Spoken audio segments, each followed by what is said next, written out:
This episode is brought to you by Dialed Performance, bringing you the best from the West. You can find them at dialed-performance.com. Stay tuned until the end of the episode to find out how to receive a 10% discount code. Here we go.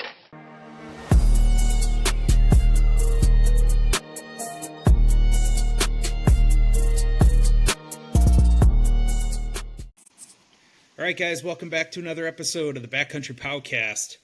This week, it is myself, and Nick was not able to make it, so filling in for Nick, we have Andy Renfrew from Dialed Performance. How's it going, Andy? Good. How are you? Thanks for having me. Yeah, appreciate you filling in last minute, man. And then also today's guest, we have Matt Entz. Matt, how's it going?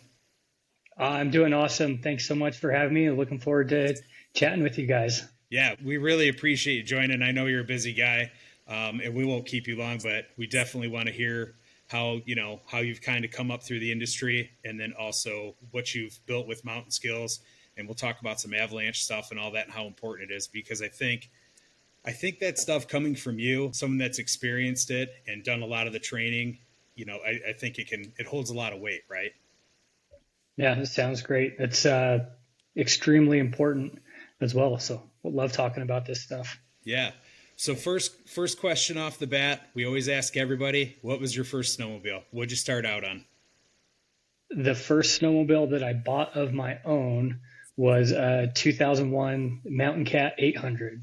Ooh. Snow West once referred to it as the world's fastest boat anchor, I think. And they weren't wrong. Right. I love that thing, though. It was awesome. Yeah, it's like right around there with the Mountain Max and all those old sleds. So yeah, it's kind of crazy how guys used to huck those things around, and it's like guys today, old timers are like, man, you just wait till you rode something we had back in the day. It's like, well, things have changed, Oh, so much. But I guess to be fair, first snowmobile that I rode, we grew up, we had I think 1970, 71 or 74, but a Ski-Doo TNT 440. So I rode snowmobiles from the 70s up until I bought that one of mine. So when the term old iron, I know what that means. Yeah, for sure. So how did you first get into mountain riding, and when did you realize that it was more than a hobby for you? Yeah, I grew up, the mountains are close by, lived in a big high elevation valley and would ride snowmobiles around in the fields in the wintertime. And when I got into high school, my dad would take me to the mountains once in a while. And it was like just enough that, for one, I was like terrified, like you have to respect what's going on around you because there's so much there, but also extremely intrigued and like, this is so cool. And then all it took was that buying my own snowmobile, and then everything in my life all year revolved around when do we get to go snowmobiling again? So with that, I was working on a potato farm at that time and had a lot of vacation time in the winter, and that led to a lot of riding, and which still was never enough. And I just wanted to figure out how to ride every single day of my life.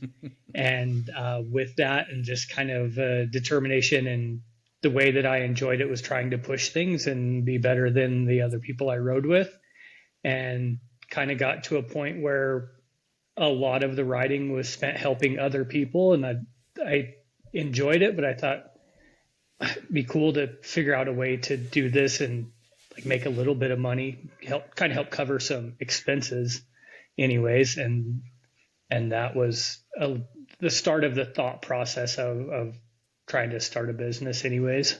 Yeah. Sled parts aren't cheap, man. And they're only getting more expensive. Yeah.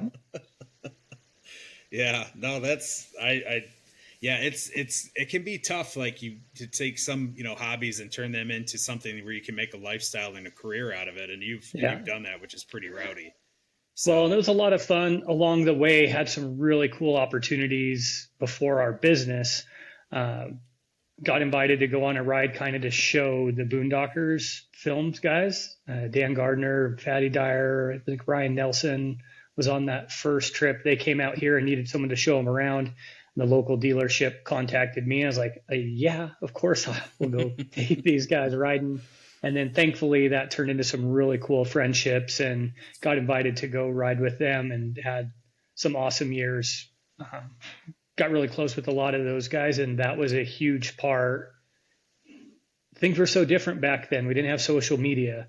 So you had like magazine features and snowmobile movies, which it's a shame we don't have snowmobile movies nowadays like we did then, but that's how a person got recognized for backcountry riding. So that played a huge part in getting kind of some notoriety and led to some really cool opportunities for me. Yeah, that's awesome.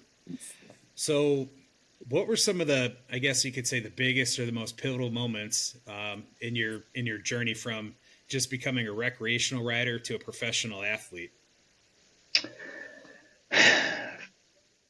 I think that like when I would watch, 'cause like so many people would watch like the Slednex videos, and like I've said this before, but like Slednex and Crusty Demons, like that changed my life. I bought both of those in 2001 for my dad for Christmas, and I couldn't wait for Christmas to watch them, so I kind of pre-watched him, wanted to make sure he would like them. And I watched those, and it like opened my eyes, and it's like, this is the kind of stuff I want to do this, and I think I can. So was really inspired by a lot of that. And I'm still a student. I like to study things. So I would watch that and would try to take what I could and learn from it, and then go out and try to do a lot of it or some stuff on my own. But getting to take the Boondockers guys riding was huge. Getting invited out there, that first trip was really cool. There's one moment that stands out. It was a pretty simple drop that I think a cornice broke and cleared out this path through some aspen trees. So I don't think anybody had ever done it before. And they were kind of asking the group who wanted to do it. And I was the new guy there. So I was kind of quiet and gave it a couple seconds. And I was like, I'll try it. So they're like, okay. So Dan Gardner gave me a little bit of advice, and I went up there and went off of it. And I was like, oh my gosh, like, do you mind if I do that again? And they're like, sure, go for it. So I went back and just sent it off of it. And it felt so good, and it felt natural, and it was pretty big. It was awesome. It was a really cool feeling to do something like that with a group of people like that. And that was like getting the high fives from those guys that I'd been watching and looked up to. That was a moment that was like, yeah, I belong doing this stuff with these guys. Like it was pretty cool. And that was led to a lot of cool stuff with them. And then another really, really cool relationship was with Voke from Alpine Motorsports in Kremling, like the master horsepower maker of snowmobiles. 2010 it was, I think. I started riding with him quite a bit, and I was on a naturally aspirated sled, and they were on turbos. And at that time, I hadn't been around turbos much, so my perception was guys going fast straight uphill, and I didn't really care so much about that. But Eric asked me, why aren't you riding a turbo? And so I explained to him, and he just kind of shook his head. He's like, well, good luck keeping up, type of thing. And I had so much fun learning from him and trying to keep up with him and following him around and riding a lot of stuff. And then the next year was my first turbo that he built, and that changed so much at our elevation, having that kind of horsepower.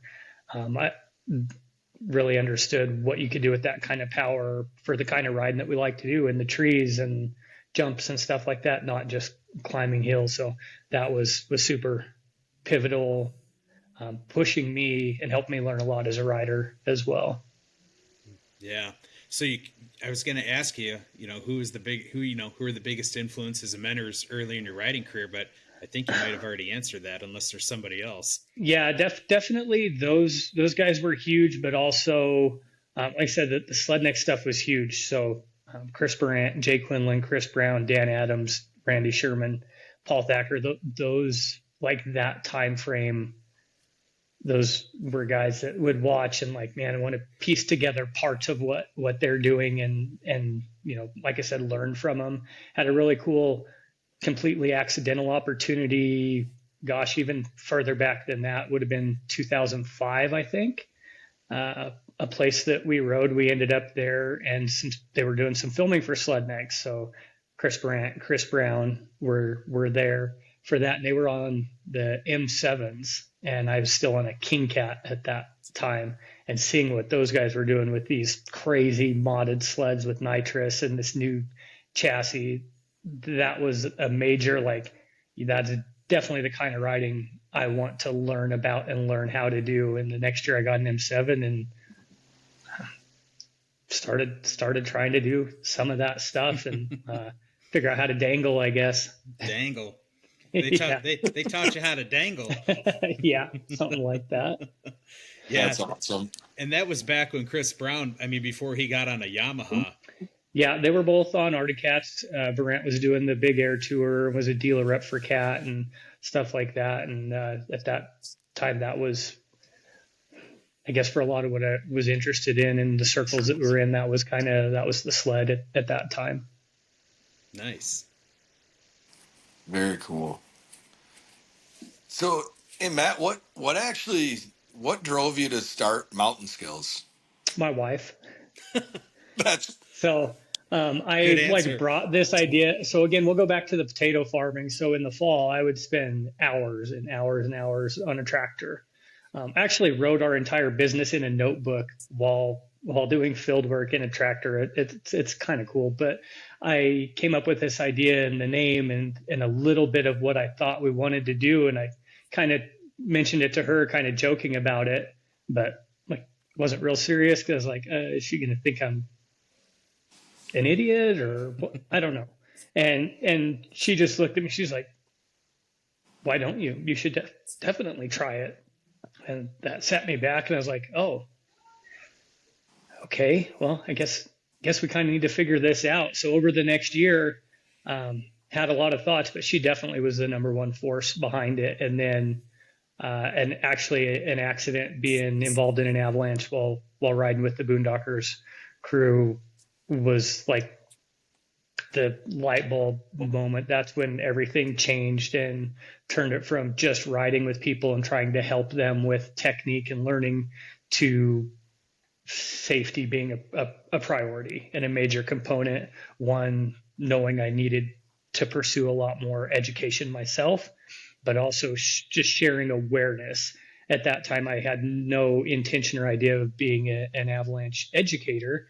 That just kind of happened along the way. But at that time, it freaked me out and really wanted to push awareness, help people understand how quickly things can go wrong, even if you think that you're pretty prepared and doing the right things. So that was the moment that we had a better idea of what our direction, what our path was going to be. We thought anyways. Yeah. So from there moving forward to like 2025, right? Like the evolution over the last few years with, snowmobiles has changed, avalanche gear has changed. Everything's changed along the way. Like how has that evolved with Mountain Skillz? Like how do you bring new things to the table? Just try to stay involved with the different manufacturers with the gear. And it's been pretty awesome to have involvement and a say in giving feedback and testing products and trying to be educated, but also I'm an ARI provider, the American Institute for Avalanche Research and Education. That's kind of who we base things under, and which is part of the American Avalanche Association as well. But they are really big on continuing education. So every year, instructors and providers have to have X amount of continuing education. And so they do a really good job of putting on presentations and getting information out there.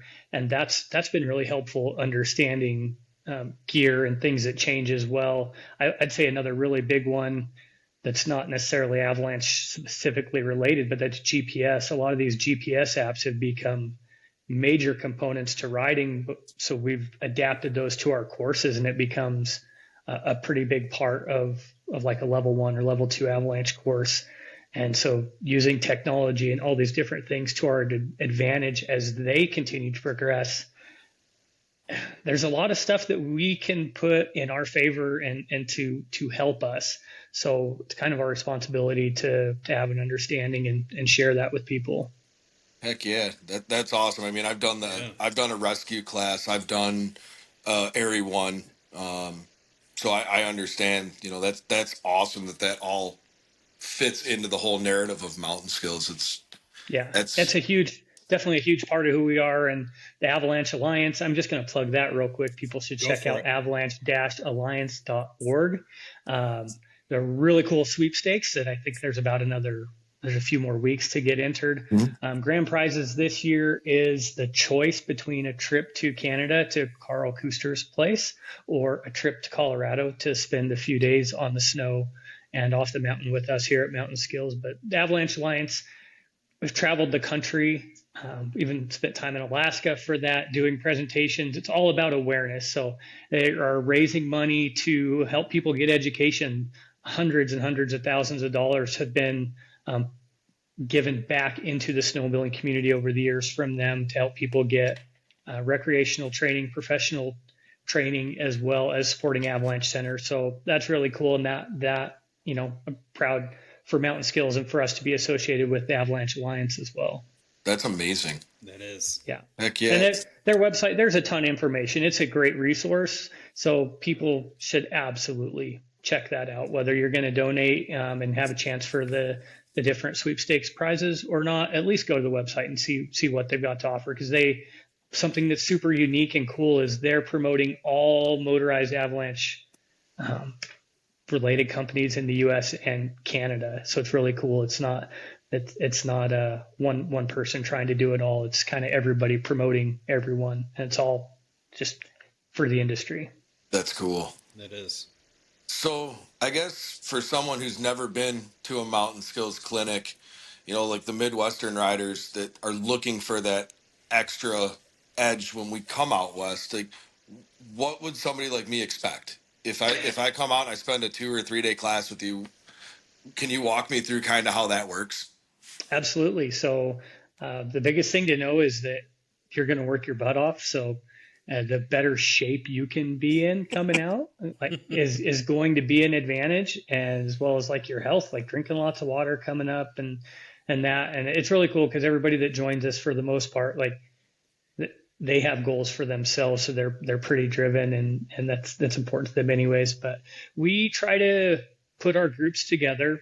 We do offer private groups, but we also, sometimes there's just 1 or 2 people that want to join, and we're happy to have you. So we try to put our groups together as comparable as possible as far as like experience and skill levels and that. And then we always have at least 2 instructors. So Justin and myself, or when we have bigger groups, we'll bring in another of our instructors, Lucas, and that gives us the opportunity to split into smaller groups to be a little more personal with people. But like I said, we try to keep it as similar as we can. It just makes for the best experience for everybody. So that usually takes some conversation between me and you to get to that point where I have a good understanding of, okay, what's the best group that I can throw Andy in with that's going to be good for him and them.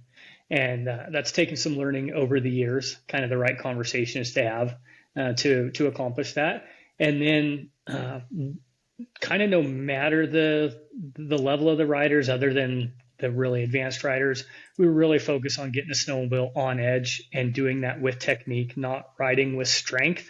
It's all about technique. So planning ahead, having your body, your feet in the right position, looking in the right place, and then manipulating the throttle, the handlebars, and the brake, making the snowmobile do what you want it to. So as we get the technique part of that dialed in, then let's go find the right places for you that we're going to go put that to work and continue progressing. And we like to do a lot of work going downhill to start with, because it can really teach a person the technique and trust that they have and how much control they really have over their snowmobile, that the snowmobile's not riding them.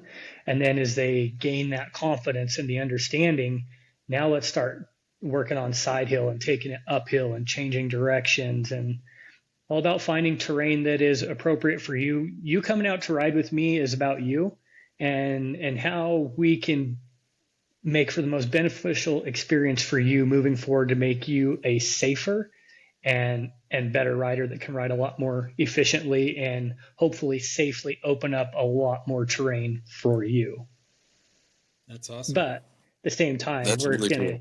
you're going to be stuck probably quite a bit, and we're going to laugh at each other and with each other, and you might get mad at me, and then I might really laugh about that because we're just we're out here having a good time, and it's so dang much fun. I'm just extremely grateful to have the opportunity to spend time with people that are so passionate about the same thing as me.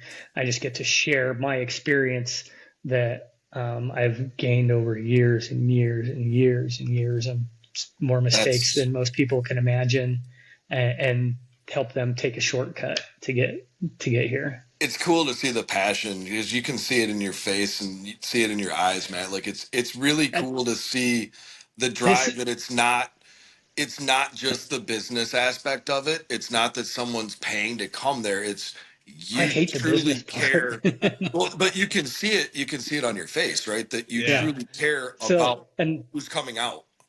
I have to tell you, normally by this time in November, we would be riding quite a bit. I haven't been on a snowmobile since April. And so talking about it, and these, as we're talking about this, like stuff's going through my mind, and like it's taking me to like I'm out there riding with you right now, and yeah, it gets me fired up. I love Heck yeah. snowmobiling, and joked for years and years, and like so much other stuff going on all the time, and I'll joke with people. I'm like, I just want to ride snowmobiles. Like that. That's like the phrase. Yeah. Heck yeah. So that's what it comes down to. Just want to ride snowmobiles. I That's love it.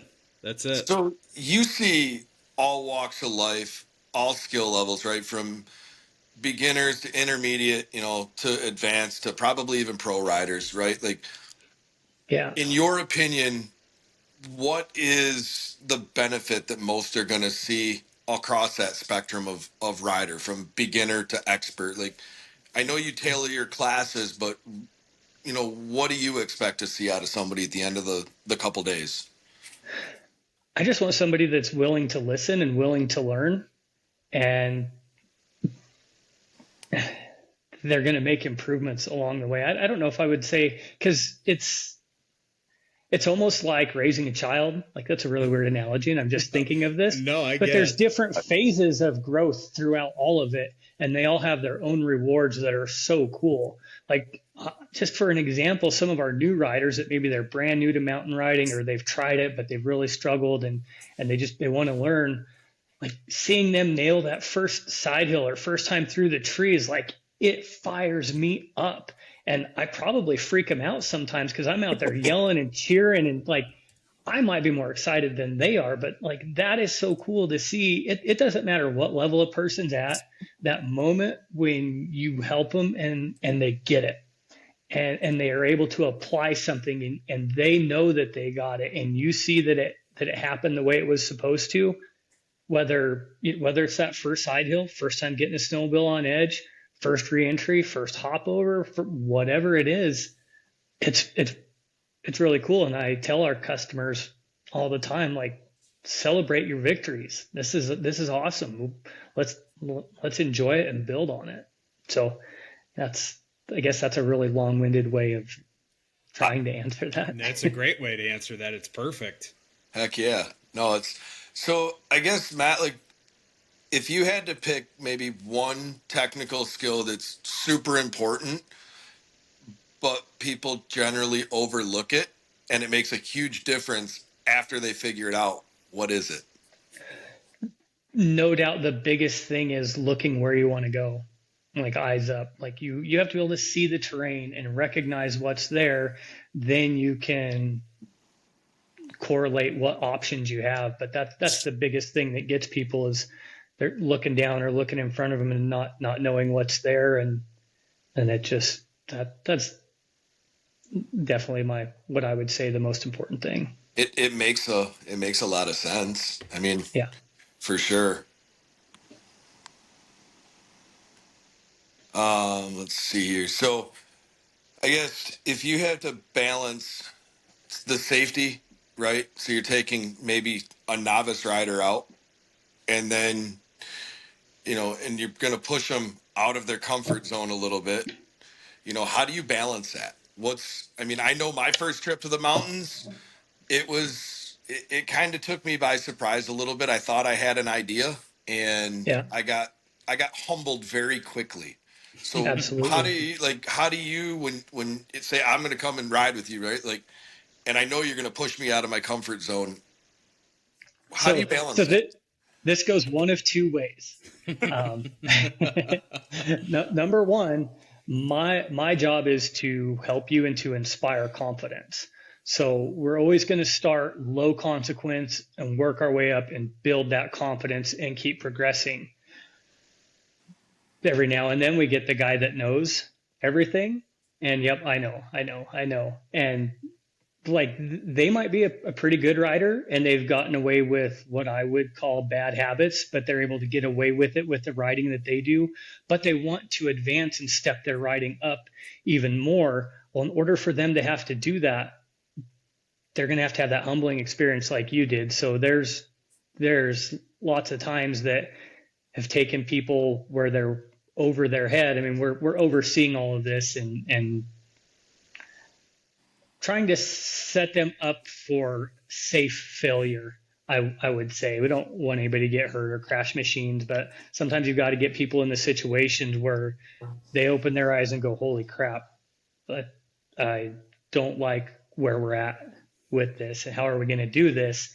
And then we're able to take that step back, and then we make that connection, and then really have a cool experience with that person. So it's that's a fun part of being an instructor is you have to learn your student and how to translate with them, how to speak their language, how to get through with them, and help them learn because everybody does it differently. So that being said, are there any habits or mindsets that you see that hold riders back on like steep or technical terrain or just in general? Pin it to win it. See more crashed snowmobiles and stuck snowmobiles because of that. I've been guilty. That's we call it, we might refer to it as a Midwest or East Coast throttle, and it's just to the bar. No matter, we're just going to hold that thing to the bar. Yeah. Yep. And a lot of what we do, especially more so as people are learning more the beginner to the intermediate levels, it's a lot of active throttle, a lot of quick aggressive bursts of the throttle and timing your input with that throttle to make the snowmobile do what you need it to do rather than just holding on for dear life. Because you might get away with that for a while or in some situations, but you get in gnarlier or more technical terrain and you just have to be more precise than that. So throttle would be my answer to that one. So I think the saying is that you pretty much pin it until you see the checkered flag or Jesus. So maybe there you go. The top of the hill or Jesus. So that's when you let off. Yeah, something like that. Nice. So if you had to pick, one skill set that somebody should work, like a guy coming from the Midwest, something we could do maybe in the Keweenaw Peninsula, something where we get a decent amount of snow, but not the mountain terrain. What's one skill that you'd want someone taking one of your classes to work on before they make it to your front door?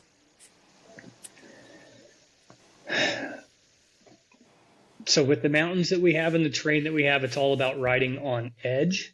So I would really push that being able to set the sled on edge at any moment, at any position, and then changing direction. So that kind of starts incorporating some footwork with that. Because I know you guys have a lot of tight trees and there's crazy tree riding outside of the mountains of the West. I've seen some of the gnarliest, tightest trees ever on the East Coast up in Quebec, and it's phenomenal riders out there.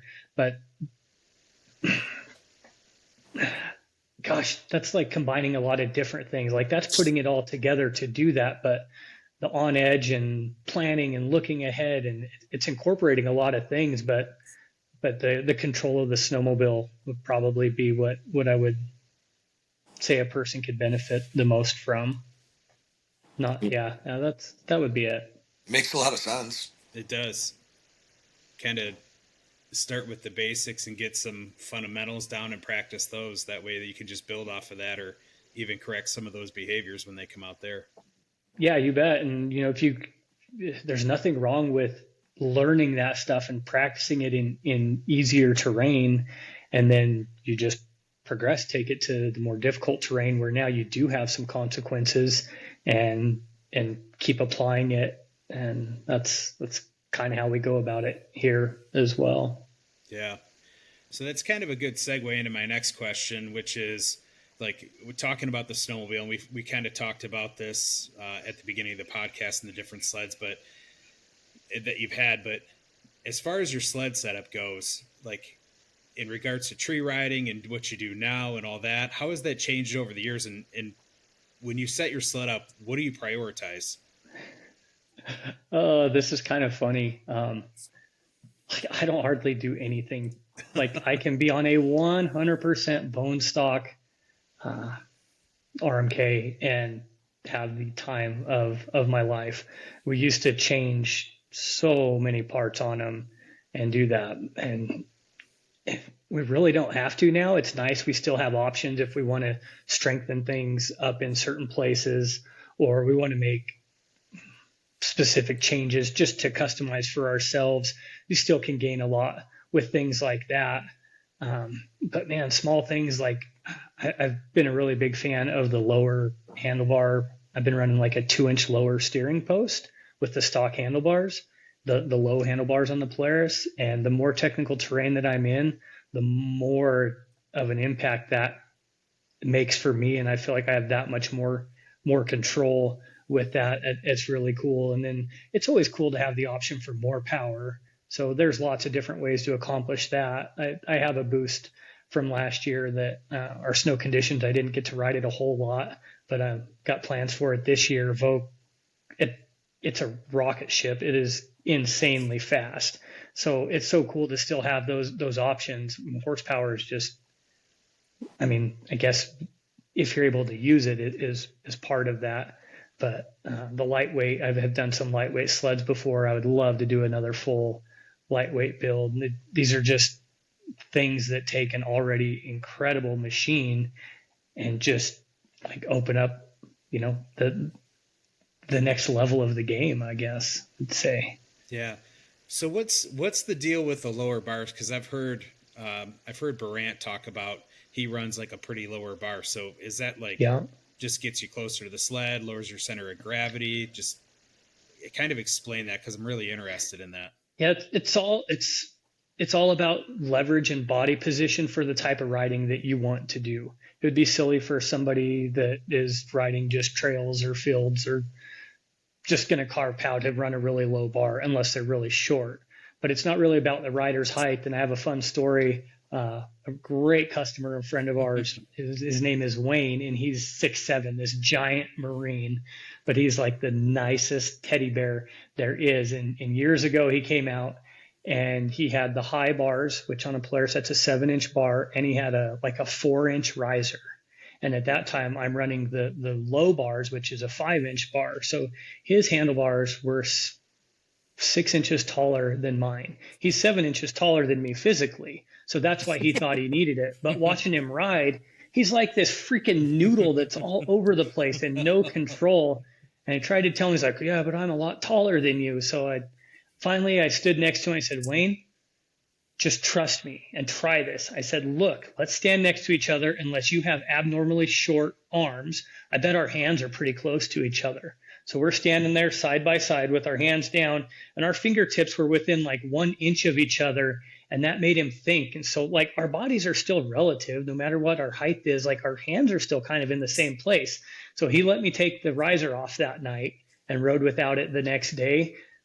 He was uncomfortable for probably a half hour, but after that, you would have sworn it was a completely different person riding the snowmobile. And it's all about how we can use that leverage and where we're at. And the more, from my experience personally, because I'm guilty. I was tall handlebar guy.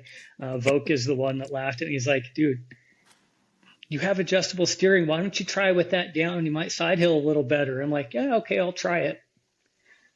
I'm like, man, why didn't I have somebody come talk crap to me like years ago? Um, but it comes down to the riding that you want to do. The more technical off camber stuff like that you want to do, the more of an advantage the lower handlebar is because of the position that it puts you in the snowmobile. The higher handlebar, when you're like wrong foot forward or way off camber on something really steep, it brings your body back over the center of the snowmobile, where the lower bar allows your body to be out away from the snowmobile. So it gives you way more positive leverage of the snowmobile. So those situations, maneuvers like hopovers and things like that, bow ties, that stuff that puts the snowmobile in a much more controllable situation with the lower handlebars. Interesting. That, I mean, it makes perfect sense, and I've always wondered how, I've never tried it because I still have the stock bars on my RMK, but that makes perfect sense. I might be switching and trying out some lower bars this year, maybe an inch or two, and see how that works. Well, and if you go buy a new RMK, it's only going to come with the low bar. Like you would have to get a taller bar as an accessory. Yeah. So it's part of the progression and the evolution with things. And like I said, whatever riding is most important to you, where you want whatever you find the most fun and you want the most benefits and you want the most advantages from your snowmobile that makes you the happiest. That's what you should set your snowmobile up for. Yeah, I'm definitely going to try it because I think I have 7-inch bars on mine. Mine's a few years older, so I'm gonna try it and just see what happens. And like I said, I'm really have fallen in love with a 2-inch lower post, so I'm running bars that are 4 inches lower than what you are. Wow. And the gnarlier the terrain is, the more I like that. And I know Dan Adams talked a lot about it last year, and even some of the hill climb guys. I know Kyle Pulsifer was a big fan of it on the hill climb stuff, and he's as gnarly of a backcountry rider as there is getting into the stuff. So try it, give it a fair chance, and I guess go with what works for you. Yeah, I'll report back. Sounds good. Heck yeah.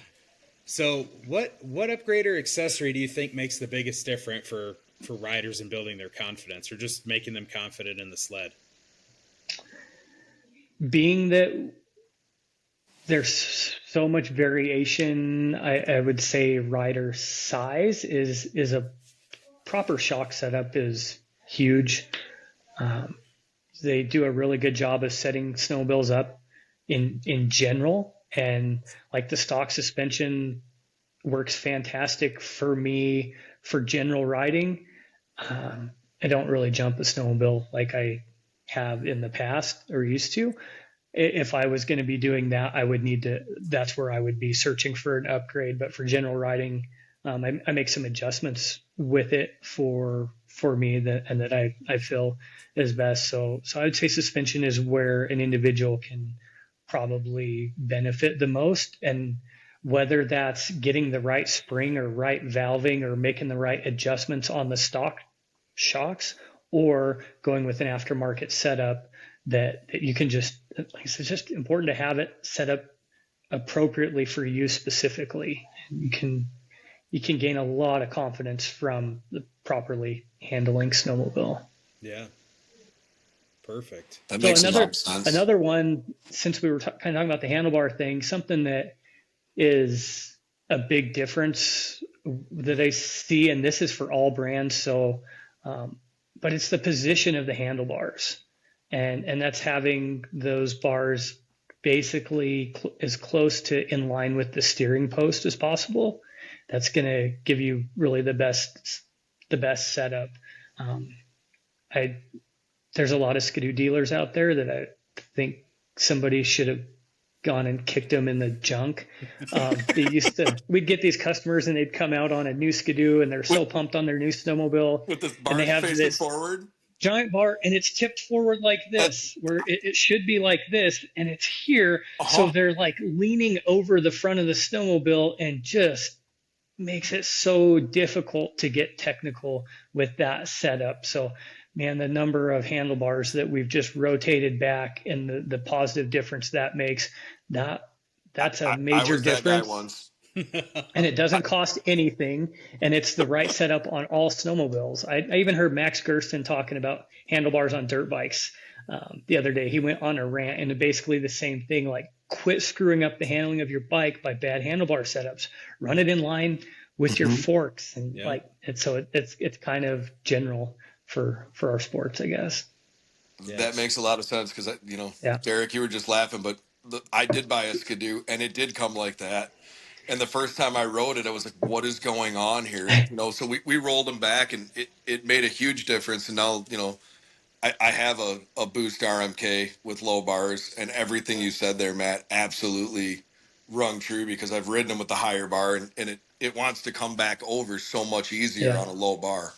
Well, then the next thing with that is make sure that you're rolling your controls as well. So get your throttle in the proper position and your brake. And personally, I like my throttle just slightly tipped up, and I like my brake down. That way, when I'm standing and I'm over, everything feels the most natural. That's what definitely works for me, and that's what we suggest and help work with most of our customers on. And they might have their own slight preferences, but that's a pretty good general setting. And then don't use a finger throttle. Oh, come on. I'm just kidding. Kind of. No, you got to elaborate on that now. I had to say that because it's a conversation that you have, and people are so one way or the other about it. And I don't know if I haven't tried it long enough to give it a fair chance. Like, I have not spent a full day on a sled with that setup, but personally, I get along really well with the thumb throttle, and that's my own preference. But it's one of those things that's fun to have the conversation and joke with somebody about. But at the end of the day, it's awesome that somebody came up with that, and it gives people an option. I know a lot of people that like they maybe have had thumb injuries or things going on, and they wouldn't be able to ride a snowmobile with a thumb throttle, but with the finger throttle, they're able to ride. So there's definitely, it's cool, but it's one of those things. If you can't tell, I like to joke around and have fun and laugh a little bit. And I take a lot of the jokes, so I'm going to give them out as well. No, it's all good. So, so I just run a finger throttle on my RMK, and so I don't know if you've ever ridden a stand-up jet ski, but they all have finger throttles. So I've had that for years. And then as soon as Munster came out with a finger throttle on my old RMK, I was like, I got to try it. And for me, it just felt natural because I was used to riding it on my stand-ups. Nothing against the thumb throttle. I still run one on my trail sled, but if they came out with one for that sled, I might do it too. But for me, it's just, I don't know. I just like that boom, boom, boom. And I just feel like I have a better grip on the bar like this with your thumb closed around it versus that's an interesting point that we talk a lot with a lot of our customers. Like, I don't really even grip the bars, like have the lightest actual grip on them. Most of the time while I'm riding, you could probably knock my hand off of the bars. Like, I don't really wrap my hands around them. That's, I don't know, kind of a light feel. I find, I'm sure I did it probably a lot, but I really see it with our customers. They get this death grip on, and it pulls them closer and closer and closer to the handlebars, and then they're up here, and then they, like, this is T-Rex, and T-Rex is a pretty bad snowmobiler because it doesn't have any leverage. Like, we need a little bit of relaxation. We need some space so we have something to work with. So we talk about grip a lot while we're on the mountain. No, that's good. T-Rex is that's the nice version. If you're on the snow with me and I'm telling you about T-Rex as a snowmobiler, it might be a little different version. We'll give you the nice version. That's funny. So what are your thoughts on direction, on the direction that sled technology is heading? I mean, now we have turbos are kind of the norm. I mean, you have factory turbos now. I mean, now, Fox you can change the shock settings on the fly from your handlebar. Like, where do you think this is where do you think it's heading, and where do you think it's going to end up at? I have no clue. This stuff is so crazy and so cool that we have all these different options. I don't know how familiar you guys are with the new Brant track, the PAL lifter, but there's some awesome technology in a track like different variations in that it's really cool. And and I don't know where it's headed.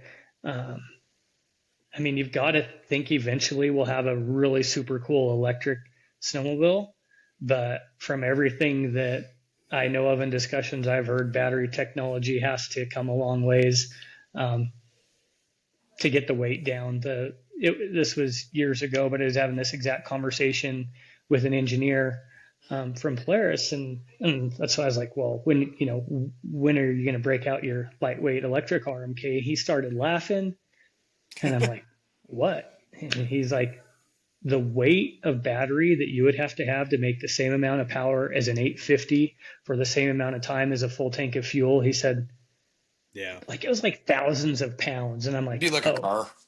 yeah, that makes sense. But I mean, my girls have electric dirt bikes, and I've been around electric stuff and get all of the gimmicky things out of the way to make you think you feel good about it. And like the power is freaking awesome. Yeah. Electric power is so cool. It's instant and Instant torque. yeah. Yep. So that part of it could get the weight down would be awesome. And then we'll go snowmobiling while other people argue about what really is good or bad for the environment, I guess. Yeah. Like we're major stewards of the environment. Like we don't want to hurt anything. Our Come snowmobiles on, are it's perfect. so much cleaner than what they used to be in the old days. And so that's another thing technology wise, like hats off to all of these manufacturers on like them able to meet what these requirements are and what they're doing and still creating more power. It's a cool time to be a snowmobiler. Yeah. Yeah, I feel like we could have a whole discussion on that stuff alone. Oh yeah. My 9 to 5 part of that is dealing with EV stuff, but in heavy and medium duty truck, and that's my 9 to 5. And there's a lot of interesting technology, and to your point, it's got a long way to come. And the technology that these OEMs have come out with in the last 5-10 years even is just it's so ahead of their time. It's pretty cool, but there's ways to go still. Well, I'm confident that we still haven't seen it all. That we're gonna keep getting our minds blown for a long time to come. For sure. Heck yeah. So Matt, if looking at spending your time on a mountain in the backcountry, how do you encourage? And I've been in a couple of conversations with some, even at heydays, with some area instructors with Jeff Hambleton. How do you encourage new riders to take avalanche education seriously? Because I know for a fact the Midwest is kind of hard because people drive 30 hours to go ride, and it does take a chunk out of their trip to spend time in avalanche education. So what's your, we know you have a driving force behind it, that you're so passionate, but how else do you send that encouragement to them? Say the biggest thing is you don't know what you don't know. So coming out from the Midwest, there's so much that you don't know. You may not even understand that you're doing things wrong. So that education, it needs to just be a standard. And our snowmobiling community has improved over the last few years, where there's more of a culture of like, okay, maybe it is kind of cool to get some safety training. I think another part of that is that like the avalanche courses are like, you still ride snowmobiles and it's still fun. It's not a waste. It's just a small investment that is giving you more tools to have in your bag to have a better, safer time when you do come out. Yeah. And I know you've experienced them firsthand, it's really neat to see what you're doing and pushing and the passion to keep that education going, because, unfortunately, I think there are a lot of people that just think I'm going to stay out of avalanche terrain today and I'm just going to ride. I've heard it a million times, dude, and I saw it. The heartbreaking stories that's how their day started. Like they're endless. And we have some really, close to home experiences with that. I had one last winter, and we were in Alpine where it's all steep and deep. We were actually just up the Yeah. street from Dan's shop, and we rode out, had a blast, went up to the teepee, and when we came back, the hill slid over the whole trail. Yeah. There was 15 feet of snow on top of the trail. I mean, it was probably the most humbling experience I can say I've personally had. But there it's a wake up call, thinking like the trail's not nearly as safe as you thought it was. Yeah, and it's not like that every day, but Right. there's times, and that's part of where it all comes together and why that level one training is so important is understanding the forecast where you can learn about the types of avalanches and the danger ratings and the different hazards and give yourself some information before you even go out so you have an idea of what to look for and you can make a plan based off of that. And then once you're out there, you're looking for things. And it's there's so much to it, like I said, that when you don't know, it's easy to not even think about. It's out of sight, out of mind. But probably one of the biggest remarks that we get with our level one avalanche courses from people that have been riding for a considerable amount of time is, I don't know why I waited so long to do this. I should have done it a long time ago. And that kind of speaks volumes, kind of the importance of it. And I was going to give the Midwest some credit. Sometimes I think the guys from the Midwest take safety a little more serious. It's very rare that we have an avalanche course and we don't either have the majority of the course or at least somebody that's here from the Midwest. I'd say we can be guilty out west of kind of having the mindset, well, I've ridden here my whole life. I know what happens. I've never seen that slide, or I've never seen that. And unfortunately, there's some really sad endings to stories that was a mindset as well. And I mean, nothing is 100% fail proof, but it's definitely worth the investment for yourself and your family and for your riding buddies to have that knowledge and gear and put the odds in your favor. Hopefully nothing ever does happen, but if it does, being able to respond quickly, efficiently, and appropriately, and hopefully save somebody's life. Yeah. Whew. It's crazy. That's pretty heavy. About. It is pretty. Now we're getting all serious. I know. Who did this? For sure. Yep.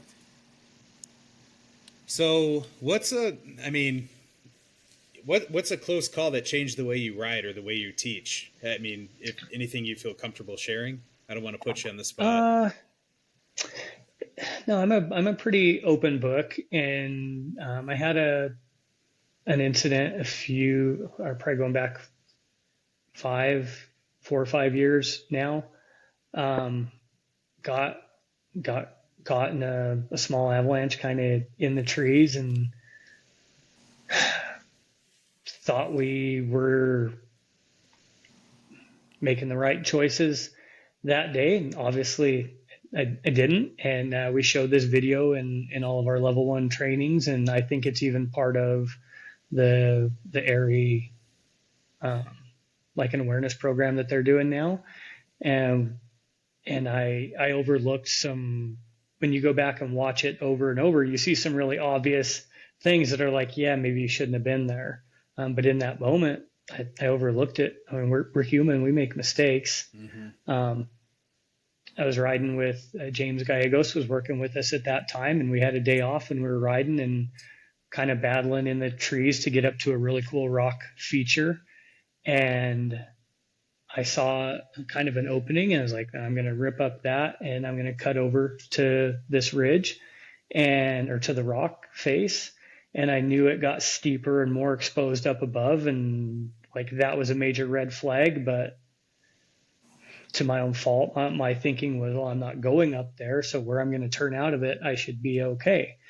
Well, as I come up through there right as I set my sled on edge and went to cut over to the rocks. We had a persistent weak layer in the snow, and the snow broke at that time. I saw the crack, and that snow took me and sent me downhill through the trees. And thankfully, I had a good outcome, but it made me evaluate terrain closer, I guess, look more so than just kind of where I'm at, but more so of, I mean, when you learn about this at a very beginning is, what's above you. But again, it's just that's probably something that I take more serious now, and looking at it with the mindset of what the conditions are today, and if something happened, what would happen, where would it go, where could I go, just processing a little bit more for situations like that. Yeah. And it's hard to, it's a good way to put this, but you just don't want to get into that mindset that, well, it'll never happen to me because I know what I'm doing and whatever, but it's just complacency kills, right? So yeah, something like that, we're glad you weren't hurt and all that good stuff, but if, more so than ever now, you're like super aware, head on a swivel, checking everything so that doesn't happen again, which could have a worse outcome. And I think that really applies to everybody that's out there. They really need to really evaluate, look at conditions, make sure their gear is prepared. Watch your videos on Instagram that you're posting, going over Avi gear and talking about it and the importance of it. It's huge. It's critical. Well, and that's that video. Maybe I don't know that I've ever shared the full video, because James and I each had GoPros on, so we have video that has two different perspectives of this whole thing happening. And so there's a lot of takeaways from that, the way that he responded and what he would change about that, but also like how quickly he was in rescue mode and how he was doing things, and what I did once it happened, and getting an airbag deployed, and thankfully everything worked out well. But it's one of those things, it sucks that it happened. I'm glad that the outcome was what it was, and I'm happy to share it with people. Most people's comment with that is, well, I wouldn't have expected an avalanche there. It's like, yeah, I didn't either. But sometimes stuff happens. So being prepared and understanding all of our stuff and how to use it and where to wear it, how to wear it, and all that. It's all important, and those are all really important pieces to the puzzle. Yeah, expect the unexpected. You just never know out there. Yeah. So a couple more questions and then we'll wrap it up. I know you got a lot of stuff going on and you're packing for a long trip, so we won't keep you we won't keep you too much longer. All good. So, I mean, just through this whole interview, which has been awesome, by the way, it's been great. We can, like Andy said, we can see your passion for the sport and how involved you are in it. How do you stay motivated after so many years? That's a great question. And I get asked that quite a bit. And the main thing is I freaking love snowmobiling. Like, everything is so much about it that inspires me and drives me. And like, I'm still at a point where I'm still wanting to get better as a rider, better as an instructor, all of these different things. And I've got two daughters they love snowmobiling. My older daughter, she's going to be 14, and she's really getting into the off-trail riding. So like, that's like an additional inspiration. Is like, man, like, I've been delicate with it, trying not to force anything, but like allowing her and hoping that she falls in love with it, kind of like I have. And she might be more excited to ride this winter than I am even at this moment. So we're doing something right there. But the idea and the thought of getting to spend time and taking her to these same places and sharing this experience with her and my other daughter, if she wants to pursue it like that puts a humongous smile on my soul. It's really cool that way. And another part of it is, and I've talked about this with some people before. I've come to find out that like, this isn't necessarily about snowmobiling, like the relationships and the time with the people that I've gotten to meet and spend time with.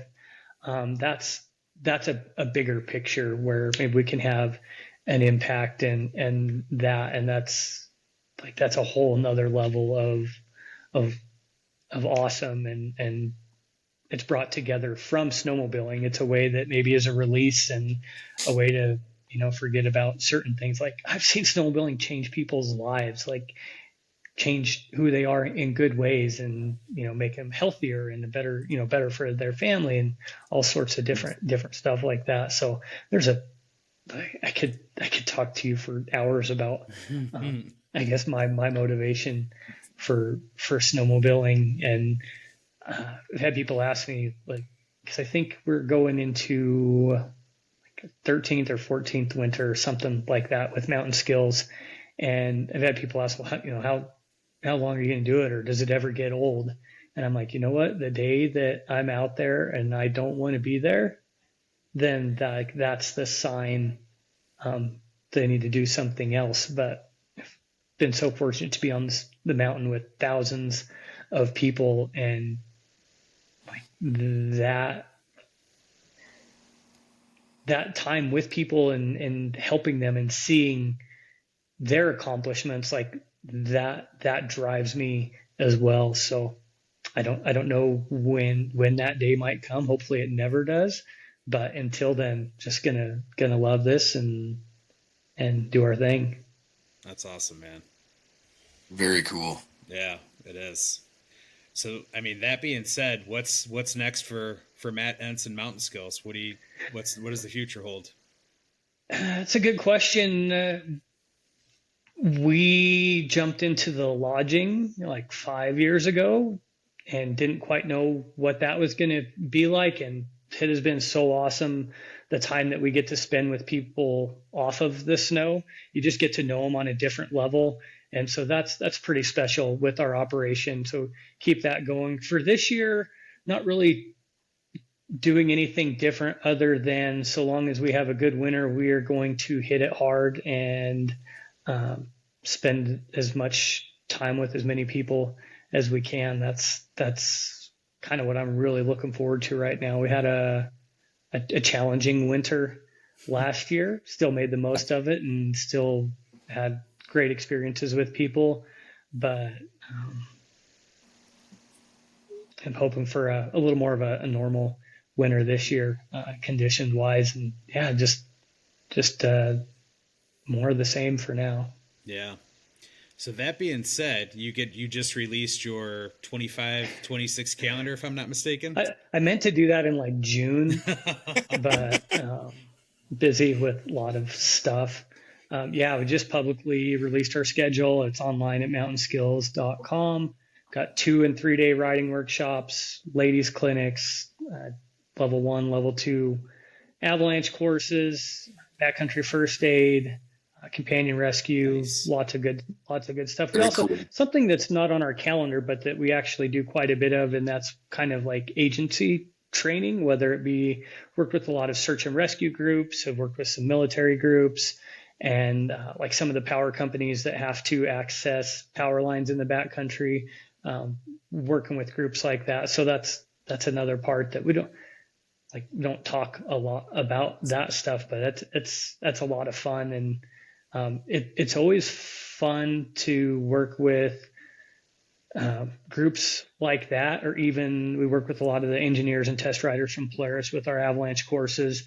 And it's fun for me to have to change my mindset from working with someone that's simply doing this for recreation to somebody that they're doing this profession, like this is their profession, to be out in these conditions and have to view things from that perspective. It's fun to change things up on my end when we train people like that.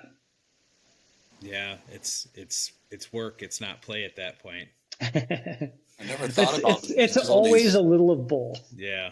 What's that, Andy? I said I never thought about guys like the utilities having to go out because they have to take tools and everything else with them, right? So And those guys don't get called out because there's problems on nice Bluebird I POW was going to days. say it's probably like Narville when they got to go out. The nastiest, wind blowing, Yep. craziest storm, that's when there's problems, and that's when those guys get called out. So it's really cool to get to work with them. And there was an incident a couple of years ago, where some ended up having to stay a night, and it's pretty cool to hear the stories from them of what they took from us and were able to apply, and how it made for a good outcome through what could have been a bad experience.